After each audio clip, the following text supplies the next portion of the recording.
Hello everyone. Welcome to Koi. Today we are back with another episode of Koi, and as you know, that Koi is a platform where we try to discuss the latest in research related to our changing planet. In particular, we are really interested to look into the research that is particularly being promoted by early career researchers. And in this episode, we also have an early career researcher who is going to tell us a bit about the urban environments and our changing planet. Uh, we have with us Oindriza Reza Nodi, who is a master's student uh, in city planning at UPenn, University of Pennsylvania, and she specializes in smart cities and looking into the spatial dynamics of it. So today, Nodi is going to try to talk about that in this podcast. So moving forward, just a brief introduction. So we know that urban issues in our changing planet is a major concern. Uh, a lot of different aspects are related to this, including the fact that we are having erratic forms of rainfall throughout the globe, and therefore the human systems that sort of relied on a particular pattern of climate are being disrupted, and therefore we are having a lot of different issues. So today's podcast, we're going to try to talk a bit more about that, and particularly we're going to try to look into waterlogging issues throughout the globe, but also what we're interested in is what Nodi in particular is trying to focus on. So moving on to my guest. First of all, so my guest name is Oindriza Reza Nodi. So Nodi means river in Bangla. So my first question, after a brief introduction of yourself, would be: Is the name related to what the work that you're currently doing, or yeah, so I'll let you take it from there. Well, first, and also thank you so much for coming into the episode and talking about your research and work. Thank you. Thank you, Monojit. I'm so glad to be here and I love this conversation and the way it started. Um, I almost considered using this reason, like my name being meaning river, as the reason why I want to pursue waterlogging as an interest in urban planning. But no, it's like I definitely love water. And I don't know, it might be because it somehow influenced me to love water more than a little more than the others. Maybe that did have an influence, maybe, but we don't want to say that. Yeah, okay. Yeah. Yeah. No, but So, Nodi, if you we're really interested to know, like, I know that you're currently doing a master's at UPenn, mhm, but we'd really like to know about your journey, like what got you yeah. here, or like how did you end up here? Oh, so I lived in Kalyanpur.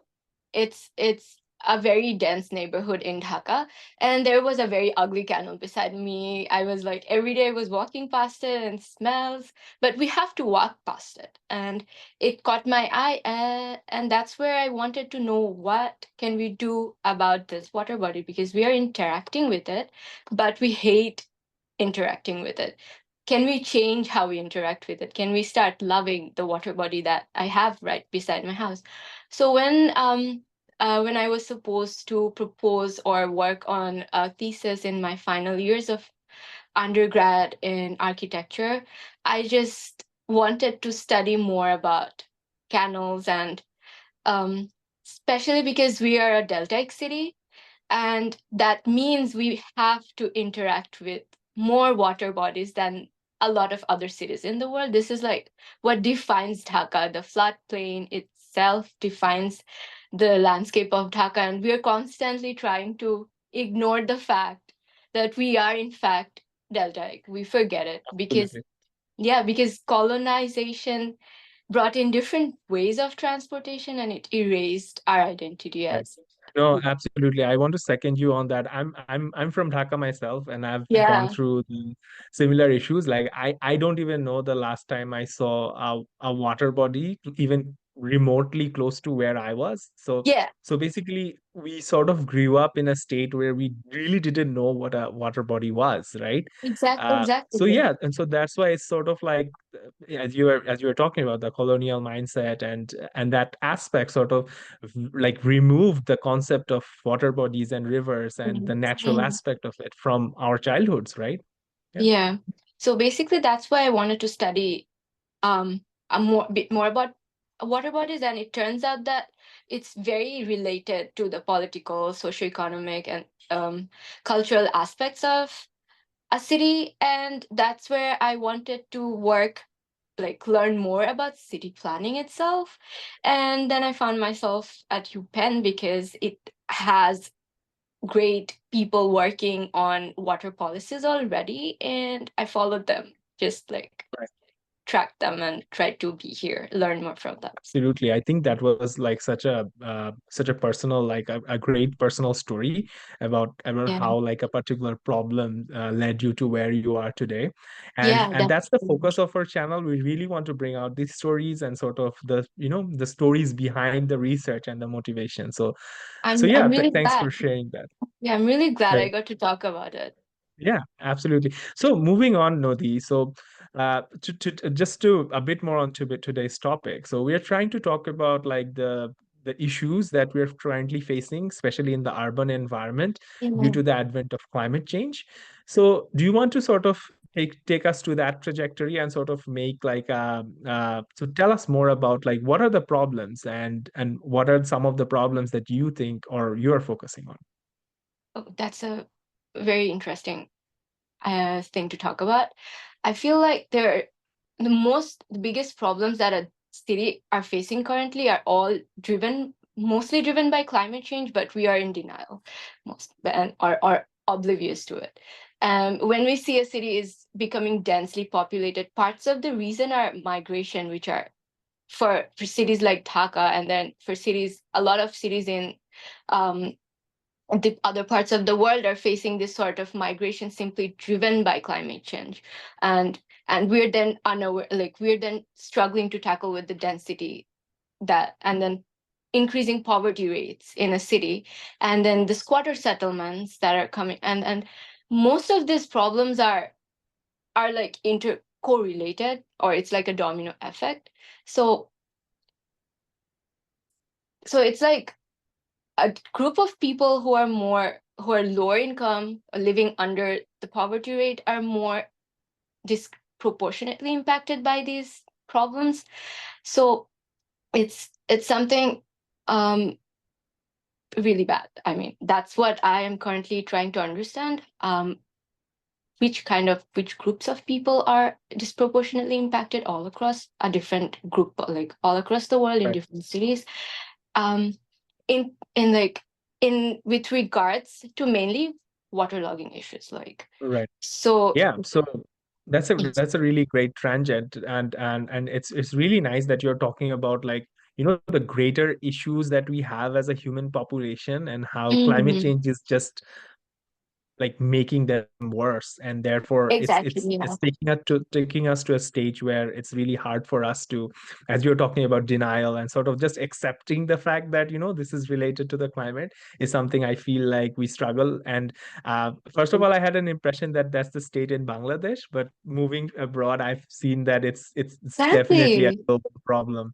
So yeah, if you want to Exactly. like put your research into like and how you're like analyzing this waterlogging issue in particular.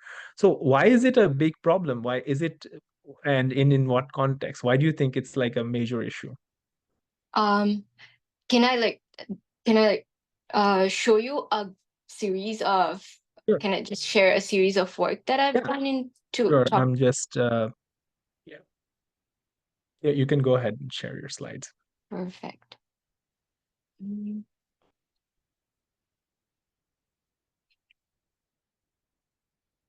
Maybe slideshow mode. Yeah. yeah. So in cities like Dhaka, waterlogging can bring so many problems to people's urban life. Just as you can see in this picture, we have to go to work and we just can't. We have to swim through a sea in the middle of the city, which is horrible. So this is exactly how the canal beside my home looked like, and I realized we hate our water bodies. We think it's somewhere, and this is exactly how the Gowanus Canal in the New York is.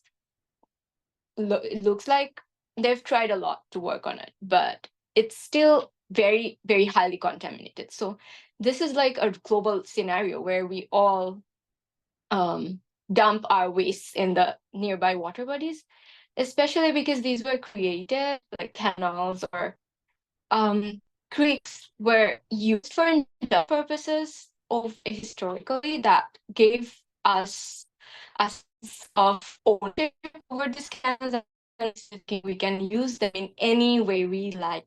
We should be able to, but that is totally not the case, because now we see how these canals are reacting in response to our mistreatment, right? They're overflowing, and then we are submerged under seawater every time this happens. Like, extreme rainfall.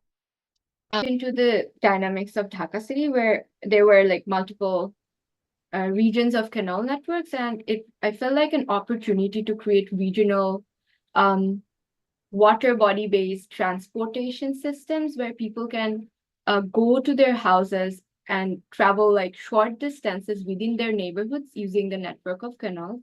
And if there was a possibility to do this in a lot of networks, but then I chose to work with the Kalyanpur Canal network because that as a case study. Um, And this is like an idea of how general TOD land use structure is, where we have a residential zone. We have a commercial core in the center, which is surrounded by a mixed use zone. And then we have a residential zone at the outskirts of a TOD center. And what I propose is to just bring in a canal, integrate the canal in the TOD structure for Dhaka, because Dhaka has the opportunity to specifically redesign their TODs based on their landscape structure. So that will let us integrate like the water-based transportation system in the transit corridors of a TOD. And this is like a study of the Kalyanpur Canal network, which I tried to zoom into. And I found out that along the canal, there are just so many activities going on. There are commercial activities, there are academic activities, and then there is a possibility to bring in welfare activities, which means recreational activities that have a connection with greens. So I felt like this is something we can bring in. This is something we can introduce in the fabric of this highly densely populated neighborhood. And this is a strategy where we have the central TOD core, and then the commercial academic cores are in a smaller radius than the TOD, but stretch along the canal corridor to connect people through activities with the canal, which brings a fabric, which brings the intervention into the fabric, where we try to put in schools and commercial spaces like a bazaar, but all of these are redesigned to face the canal, to create open spaces towards the canal so that people have a breakout zone or an open area that allows them to use it in spontaneous ways, but making sure that they talk to the canal when they're like using that space. So which brings us to this sort of spaces in different nodes where they're like open air markets on maybe on a weekly basis or regular basis, even if you want to, and it's all based on how we want to use the space. It's our choice. It's spontaneity that should bring in this sort of activities, because that will create this ownership. We create this ownership in a different way, where we now like the canal, not use it as a sewer or just throw our waste at it. But because we now like it, we will stop ourselves from throwing waste in it. We will remember that, oh, we use it for maybe a leisure, an afternoon of leisure. So if I pollute it, I will be the one impacted through it. So that was the mindset behind this sort of intervention. And so when we talk about the theory core, um, we just want to show how there are a lot of necessities along the theory core, because this is a very complex part of the city where we need bus stops and we need to make it safe.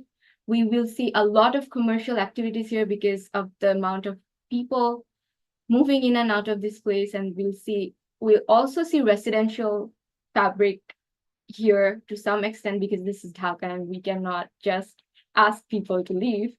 Um, and we will also therefore need some sort of community spaces for these people and safe sense of safety, because this is highly active in terms of transportation as well.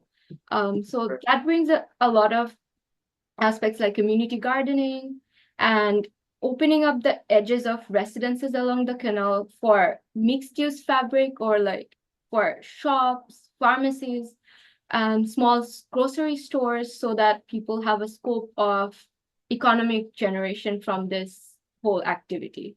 And we, of course, have a transit station which integrates transportation that is on land as well as water bodies.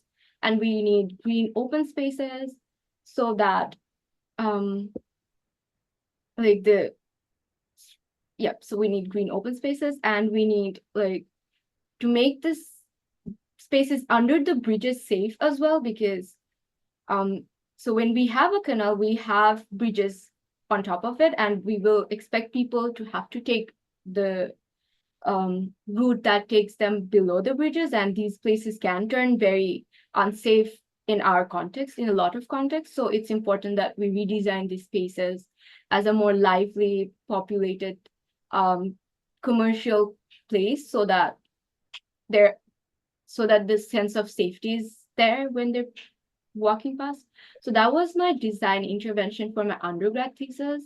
And as I moved forward, wanting to learn more about the global context, I realized Korea has already done this sort of intervention where they tried to daylight a canal and see how people re-interact with their water bodies. And this was a massive success for them, because uh, they created like belts of greeneries, belts of commercial spaces, and they also integrated their historical elements into this fabric, and they regenerated a new connection with the canal, which is like Right. fascinating. So that gives me So this. just a question there, like, so you're talking about the concept of daylighting. I was Mm, just curious if you can like sort of for the sake of our listeners, yeah, could you like explain what daylighting is, or yeah, in general? definitely. Yes. So daylighting is like we have our canals below the culvert. And one of the biggest example for Bangladesh is the Dholai Canal, which is currently under a culvert. And then the Chongachong Canal in Seoul was also below the canal. Below a culvert. It's like turned into a sewer pipe because we anticipated a lot of the contaminants from these water bodies were a threat for public health. Um, It's also the case for the sewer Mill Creek in New York and the Mill Creek in Philadelphia. So a lot of canals during the late 1800s were in the US and UK, and in Bangladesh during the late 1900s were put below culverts, in trapped in a sewer, turned into a sewer. So just for like for a very general understanding, so a culvert is basically what you're saying, sort of like is it a reservoir, or like it's what is a culvert? Culvert is like pipes of like turning the stretch of the water body into a piped water body. So it's basically a drain channel. So now Right, the okay. creek is basically a drainage, and it's Right. below the streets. So we won't even know that there was a massive creek below the street, because now it's a drainage pipe. It's a massive drainage pipe. Right. Okay. Right. So your proposal. So where does this your proposal come in? Like, are you trying to sort of uh like sort of re-excavate or change the like sort of like the land use of it, or like what's your Yeah, proposition there? so my solution is I don't have a solution yet. It's something I'm Okay. interested in to learn. So that's where I want to head at in the future is like I want to conduct a few spatial studies to see these canals who have tried to daylight people's behavior or the zoning um, characteristics or activities were along these previously sewer piped places were. Yeah, and then I want to compare it with the current land use patterns and see how it has changed. Is it a better environment now in terms of health, economic activities, and um, greeneries or like the amount of vegetation cover that there is? So I want to compare and contrast the changes for places like these, and Mhm. that way we can really understand is it better to have a canal open in the air, or is it better to have it as a sewer or a drainage pipe. And it should be a very complex study because um we still believe that the for example the Gowanus Canal, which that came into trying to make it um less hazardous to the residents nearby, to clean it up, but it's still very unhealthy. It's still very much contaminated. So there are possibilities that a daylit canal is not good for the residents' health. But Okay. so that's where I want to see, is it good for us to have a daylit canal or not? That Mhm. is one thing. Also, what are the ways, if a canal is daylit, we can make sure that it is good for its residents, because we do want our nature to be interactive. Right. Um, and I also think I think a part of that is like what you discussed before also, like where you were trying to bring in sort of like like the fabric of society and like sort of blend it into the interventions that you are proposing. And it's really great that you are saying that you want to like sort of and that is when you can ensure that the people themselves sort of are cooperative or looking forward to that intervention as a positive stage rather to something that is sort of being put on them or being enforced on them, right? exactly. So part of the problem is if a canal is daylit, if it's open, it will help us to meet like combat climate change problems. For example, when we have heavy rainfall, if you have open canals, it'd be easier for them to take in the water. There will be less surface runoff, and and that'll be like a way we can use our landscape to combat heavy rainfall. And that's what a lot of countries in the world, like China, are doing already. They have their spawn city theories, which we can look up later on and learn that an open water reservoir kind of space or more natural spaces in a city are actually helpful for the city to save itself from waterlogging issues. Um, so I believe that daylit canals will be extremely helpful for us in the future to combat the rising threats of climate change, and which is where I'm really interested to see if we can manage to create better policies to sustain daylit canals, which is Right. necessary. Yeah. Mhm. Absolutely, yeah. It's really fascinating how like you are sort of looking into the future and sort of proposing solutions. But again, you're trying to sort of like sort of take the current state of the situation and provide a sort of like a more realistic plan rather than like a more utopian one, right? And I think that's where I feel like climate change communication in general should focus more on. I feel like there a lot of these conversations, like since they're not sort of taking into account like sort of the day to day sort of what should I say activities of the people and not trying to sort of incorporate them Yeah, into the plan, and that's why a lot of them exactly. are failing. We have seen a Exactly. lot of these instances like throughout the globe where if it's Exactly. not a solution that sort of blends into the fabric of the society, I Mm-hmm. feel like it's not sustainable, right? Exactly. Yeah. Exactly. That is exactly why every time we're dredging a canal, it's still turning into another polluted sewer.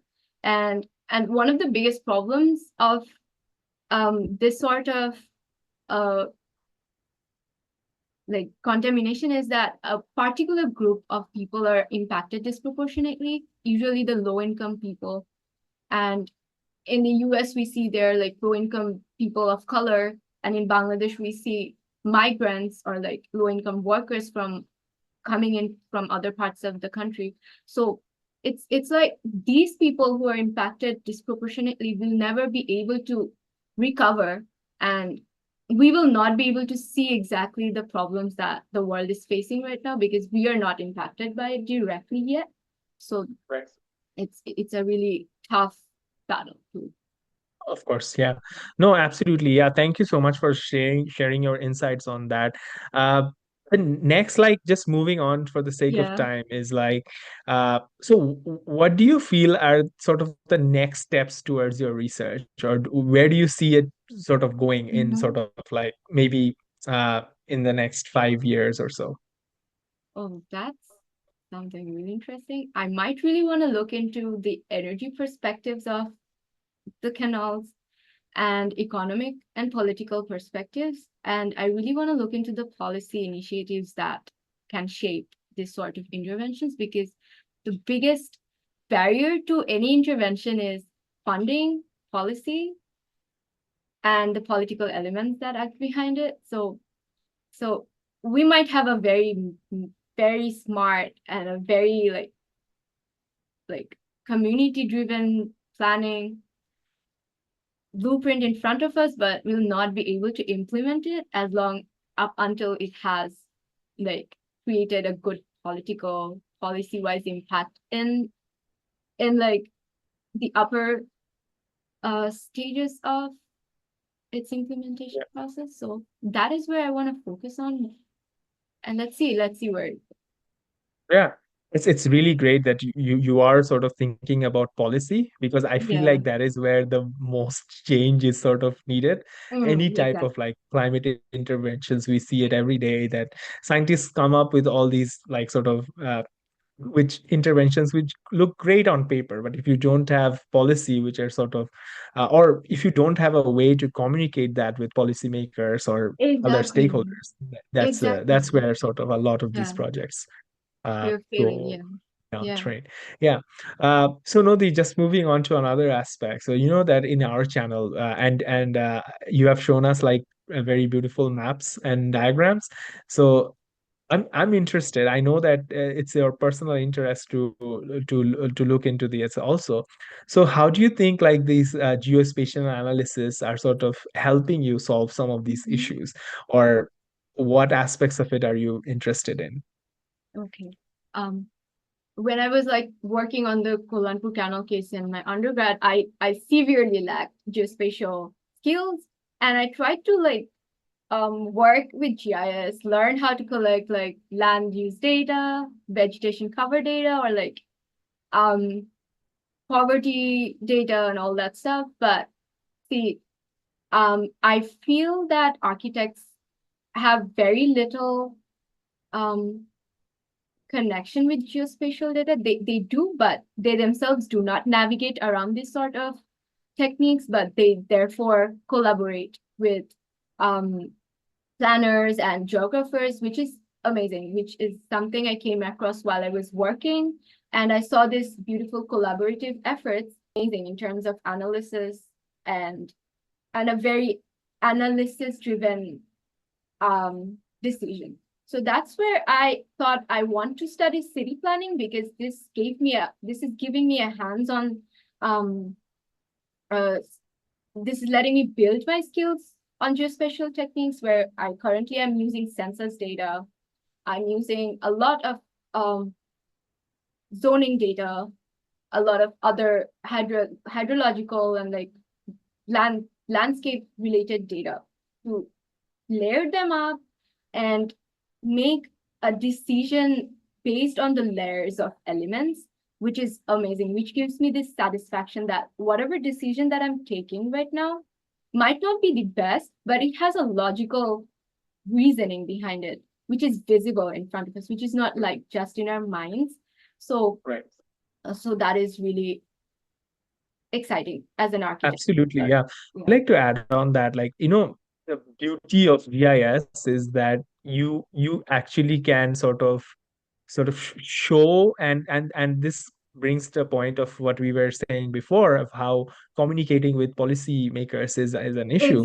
If you Exactly. have layers which sort of clearly shows that, okay, if this happens, this is the scenario, Mm, that sort of helps people to connect it better. And exactly. I think that's why where like geospatial technologies are sort of really essential to make sure that you can communicate it better. The other aspect is that even like I know that in the like for example, I'm interested in remote sensing. I know that in a lot of this urban remote sensing applications, they are reaching to levels like amazing levels. Now Exactly. satellites are going in a resolution, or like are being able to capture data as I know that even some commercial satellites, they have 5 meter resolution Exactly. data, Yeah. right? Yeah. So if you have, and we're really going through a revolution where geospatial data is becoming more accessible and open for use to different stakeholders, and that's where, like, people like you who are trying to sort of solve issues from a planning perspective can make use of these sort of data Yeah. and do the fantastic analysis that you're already doing.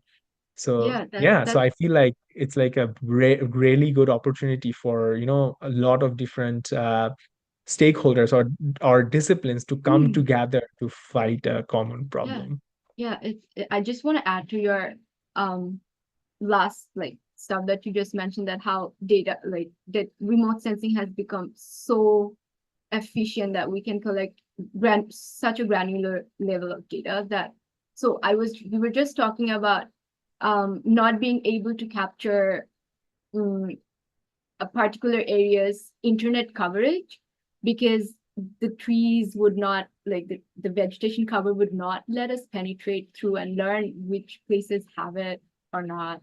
And like and so like now we can go through these small gaps, and it was so interesting to know that Yeah. we can Yeah, like absolutely. And my intention is like through this channel, try to bring forth some of those applications. Like, for example, try to bring through those technologies and sort mm, of demonstrate that, okay, these are something that we can do, and maybe a greater community can sort of use it, right? yeah, Uh, yes. so yeah, so just sort of wrapping up, so I would like to sort of ask you. So a lot of our listeners are sort of like very young enthusiasts who are like enthusiasts about research, about going into urban planning.